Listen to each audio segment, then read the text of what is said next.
नमस्ते दोस्तों। स्वागत है आपका हमारे आज के इस स्पेशल पॉडकास्ट एपिसोड में।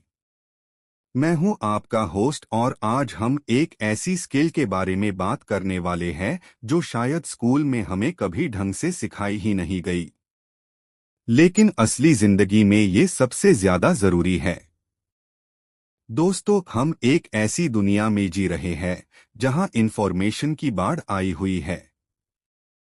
सुबह उठने से लेकर रात को सोने तक हमारे दिमाग पर हजारों तरह की इंफॉर्मेशन, न्यूज, एडवर्टाइजमेंट्स और ओपिनियंस की बम्बरी होती रहती है। टीवी खोलो टू न्यूज चैनल्स चिल्ला रहे हैं, सोशल मीडिया खोलो टू इन्फ्लुएंसर्स कुछ बेच रहे हैं, और दोस्तों से मिलो टू वो अपनी अलग फिलॉसफी झाड़ रहे हैं। ऐसे में ये कैसे तय करें कि सच क्या है और झूठ क्या, किस पर भरोसा करें और किस पर नहीं? आज हम जिस किताब की डीप डाइव समरी करने वाले हैं वो इसी समस्या का समाधान है। किताब का नाम है asking the right questions, a guide to critical thinking, जिसे लिखा है एम. नेल ब्राउन और स्टुअर्ट एम. कीले ने। ये किताब क्रिटिकल थिंकिंग की दुनिया में एक बाइबल मानी जाती है। इसका सीधा सा मकसद है आपको स्पंज यानी सूखने व्हेल स्पंज से बदलकर गोल्ड पैनर यानी सोना ढूंढने वाला बनाना। चलिए इस सफर की शुरुआत करते हैं और समझते हैं कि ये स्पंज और सोना ढूंढने का क्या चक्कर है। ऑथर्स कहते हैं कि सोचने के दो तरीके होते हैं। पहला तरीका है स्पंज अप्रोच। जैसे एक स्पंज पानी में डालने पर अपने आसपास का सारा पानी सूख लेता है, वैसे ही कुछ लोग जो भी पढ़ते या सुनते हैं उसे सच मान लेते हैं और अपने दिमाग में स्टोर कर लेते हैं। अगर उन्होंने न्यूज में सुना कि कॉफी पीना सेहत के लिए खराब है तो वो मान लेंगे। अगले दिन सुना कि कॉफी पीना अच्छा है तो वो भी मान लेंगे। इस अप्रोच का फायदा ये है कि आपके पास नॉलेज बहुत होती है, लेकिन नुकसान ये है कि आपको पता ही नहीं चलता कि कौन सी इंफॉर्मेशन सही है और कौन सी गलत। आप बस दूसरों के विचारों का एक कलेक्शन बनकर रह जाते हैं।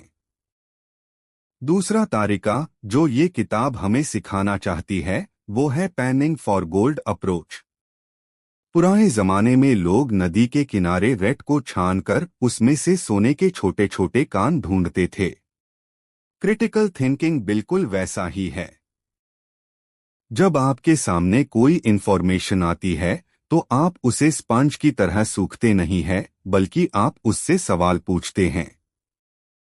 आप उस रेत को छनते हैं ताकि कूड़ कचरा निकल जाए और सच्चाई का सोना बचे। तो आज से हमें स्पंज बनना छोड़ना है और सोना ढूंढने वाला बनना है। लेकिन ये होगा कैसे? इसके लिए हमें सीखना होगा सही सवाल पूछना। सबसे पहला और सबसे जरूरी सवाल जो आपको पूछना चाहिए वो है इशू क्या है और कंक्लूजन क्या है। दोस्तों, जब भी कोई आपसे कुछ मनवाने की कोशिश करता है, चाहे वो कोई नेता हो, सेल्समैन हो या आपका कोई दोस्त, वो एक आर्ग्यूमेंट यानी टार्क दे रहा होता है। हर आर्ग्यूमेंट में दो चीजें होती है। पहला इशू यानी मुद्दा कि हम किस बारे में बात कर रहे हैं, और दूसरा कंक्लूजन यानी निष्कर्ष, वो इंसान आखिर में आपको क्या मनवाना चाहता है।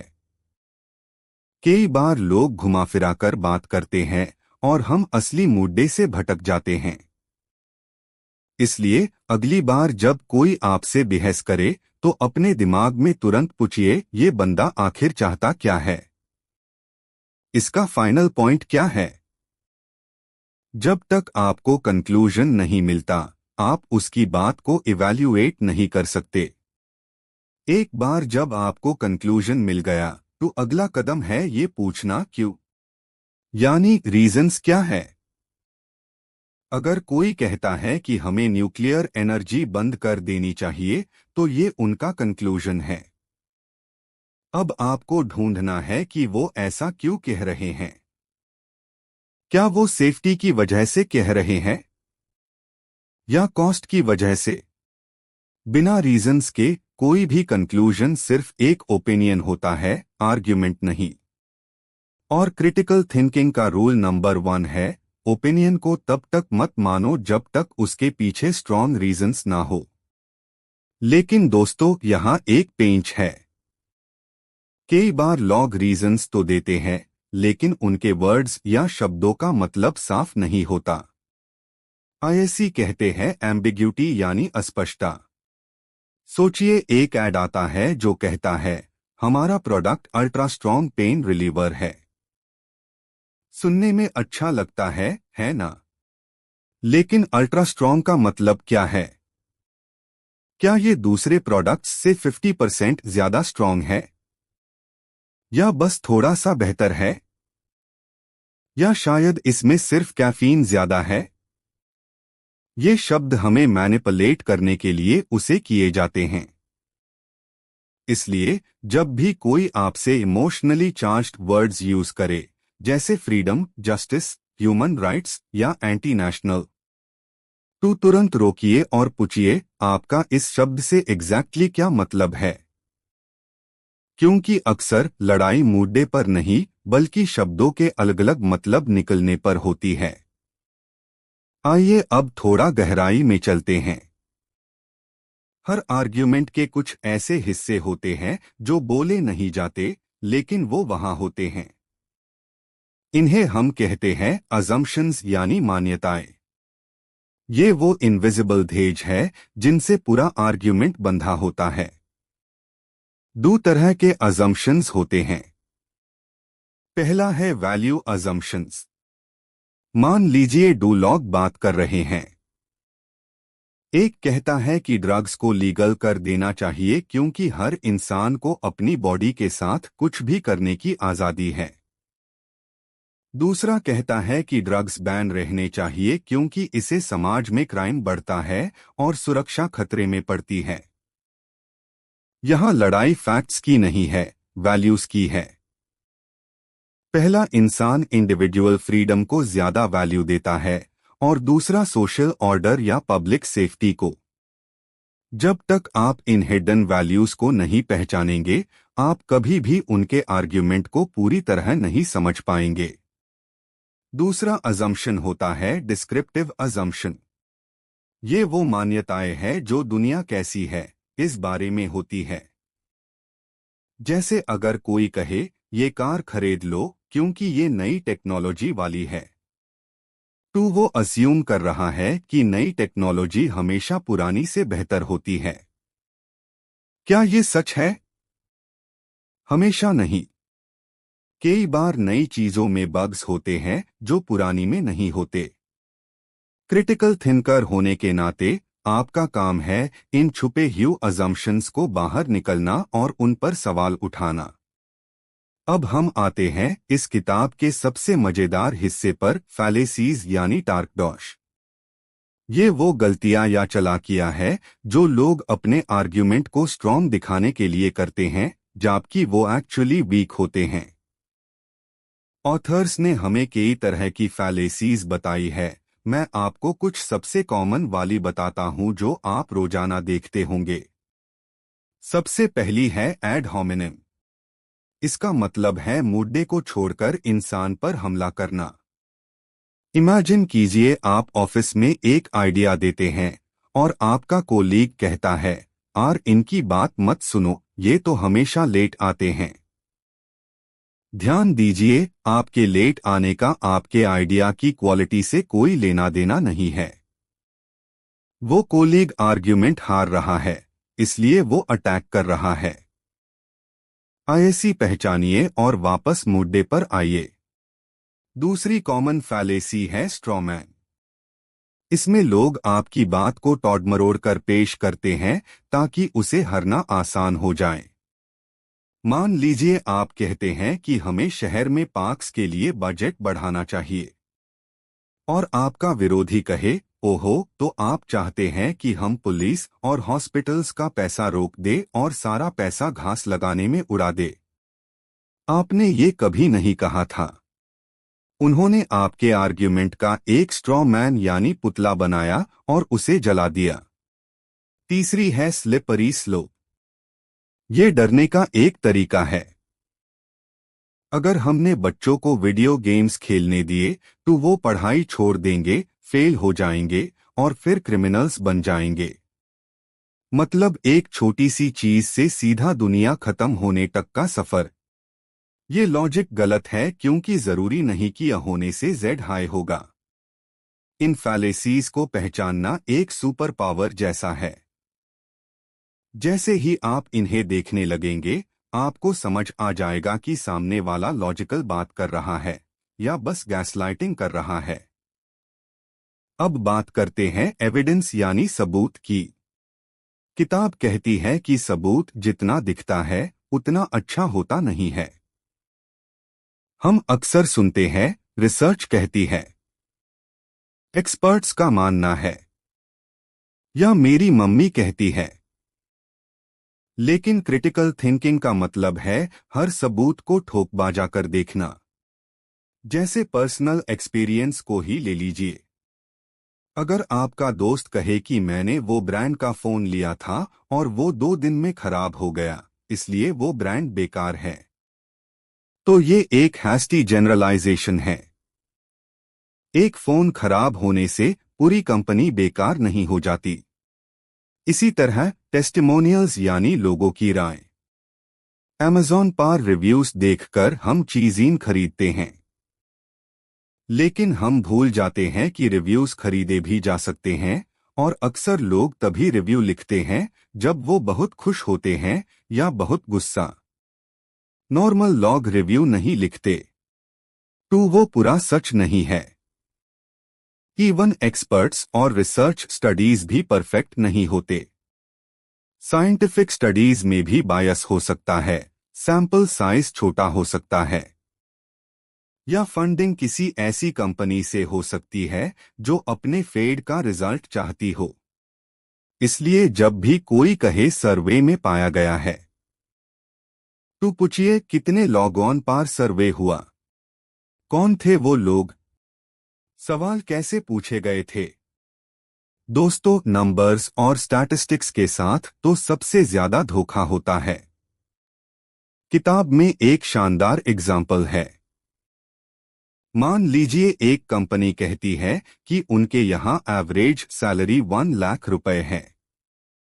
सुनकर लगता है कि वहां सब अमीर है, लेकिन हो सकता है कि वहां बॉस की सैलरी 10 लाख हो और बाकी 9 एम्प्लॉयीज की 10 to 10,000। एवरेज अब भी 1 लाख हाई आएगा, लेकिन सच्चाई कुछ और है। इसलिए हमेशा पूछिए कि ये मीन है, मीडियन है या मोड है। स्टैटिस्टिक्स अक्सर वो छुपती है जो वो दिखाना नहीं चाहती। एक और इम्पोर्टेंट कॉन्सेप्ट है राइवल कॉजेस यानी वैकल्पिक कारण। जब भी कोई घटना होती है, हम तुरंत उसका एक कारण मान लेते हैं। इस साल क्राइम बढ़ा है, जरूर अनएम्प्लॉयमेंट बढ़ी होगी। हो सकता है, लेकिन क्या पता पुलिस ने रिपोर्टिंग स्ट्रिक्ट कर दी हो? क्या पता नए लॉज आए हो? क्रिटिकल थिंकर हमेशा पूछता है, क्या इसका कोई और कारण भी हो सकता है? कोरिलेशन और कॉजेशन में फर्क समझना जरूरी है। सिर्फ क्योंकि दो चीजें एक साथ हो रही है, इसका मतलब ये नहीं कि एक की वजह से दूसरी हो रही है। जैसे गर्मियों में आइसक्रीम की सेल बढ़ती है और गर्मियों में ही डूबने के केसेस बढ़ते हैं। इसका मतलब ये नहीं कि आइसक्रीम खाने से लोग डूब जाते हैं। दोनों का कॉमन कारण गर्मी है। इसलिए पहली नजर में जो कारण दिखे, यूज फाइनल मैट मानो। आखिरी इंपॉर्टेंट पॉइंट जो ये किताब उठती है वो है ओमिटेड इंफॉर्मेशन यानी छुपी हुई जानकारी। एडवर्टाइजमेंट्स इसमें माहिर होते हैं। वो आपको बताएंगे कि ये दवा आपका सर दर्द 2 मिनट में गायब कर देगी, लेकिन वो ये नहीं बताएंगे कि इससे आपको लिवर डैमेज हो सकता है। पॉलिटिशियंस बताएंगे कि उनकी स्कीम से कितने लोगों को फायदा हुआ, लेकिन ये नहीं बताएंगे कि कितना टैक्स मनी वेस्ट हुआ। क्रिटिकल थिंकर हमेशा पूछता है, आप मुझे क्या नहीं बता रहे हैं? नेगेटिव इफेक्ट्स क्या है? लॉन्ग टर्म कॉन्सिक्वेंसेस क्या है? जब तक आप पूरी तस्वीर नहीं देखते, फैसला मत लीजिए। दोस्तों, आस्किंग द राइट क्वेश्चंस किताब हमें सिखाती है कि दिमाग का इस्तेमाल करना ताकतदीन वाला काम है। सिस्टम टू थिंकिंग, जिसका जिक्र डैनियल कहनेमान ने भी किया है, वो स्लो और मेहनत वाला होता है। इसलिए हम अक्सर आसान रास्ता चुनते हैं और जो सुनते हैं उसे मान लेते हैं। लेकिन अगर हमें एक बेहतर नागरिक, एक बेहतर एम्प्लॉई और एक बेहतर इंसान बनना है, तो हमें ये मेहनत करनी होगी। हमें सवाल पूछने होंगे, सिर्फ दूसरों को गलत साबित करने के लिए नहीं, बल्कि सच तक पहुंचने के लिए। याद रखिए, क्रिटिकल थिंकिंग का मतलब ये नहीं है कि आप हमेशा सबसे लड़ते रहे या हर बात में कमी निकले। इसका मतलब है क्यूरियोसिटी यानी जिज्ञासा। इसका मतलब है नम्रता के साथ पूछना, क्या आप मुझे समझा सकते हैं कि आप ऐसा क्यों सोचते हैं? जब हम सही सवाल पूछते हैं, तो हम न सिर्फ खुद को बचते हैं गलत फैसलों से, बल्कि हम सामने वाले को भी मजबूर करते हैं कि वो अपनी सोच को गहराई से परखे। तो दोस्तों, आज के इस एपिसोड का निचोड़ ये है, अगली बार जब आप कोई न्यूज़ पढ़े, कोई व्हाट्सएप फॉरवर्ड देखे या कोई नेता भाषण दे रहा हो, तो स्पंज मैट बनिए, गोल्ड पैनर बनिए। सवाल पूछिए, इश्यू और कंक्लूजन ढूंढिए, रीजंस मांगिए, फैलेसीज को पकड़िए और देखिए कि क्या छुपाया जा रहा है। शुरुआत में ये मुश्किल लगेगा, लेकिन धीरे धीरे ये आपकी आदत बन जाएगी और यही आदत आपको भीड़ से अलग बनाएगी। उम्मीद है आपको आस्किंग द राइट क्वेश्चंस की ये समरी पसंद आई होगी। अगर आप चाहते हैं कि हम किसी और स्पेसिफिक टॉपिक या किताब पर बात करें, तो कमेंट सेक्शन में जरूर बताएं। तब तक के लिए अपने दिमाग के दरवाजे खुले रखें, लेकिन इतने भी नहीं कि दिमाग बाहर गिर जाए।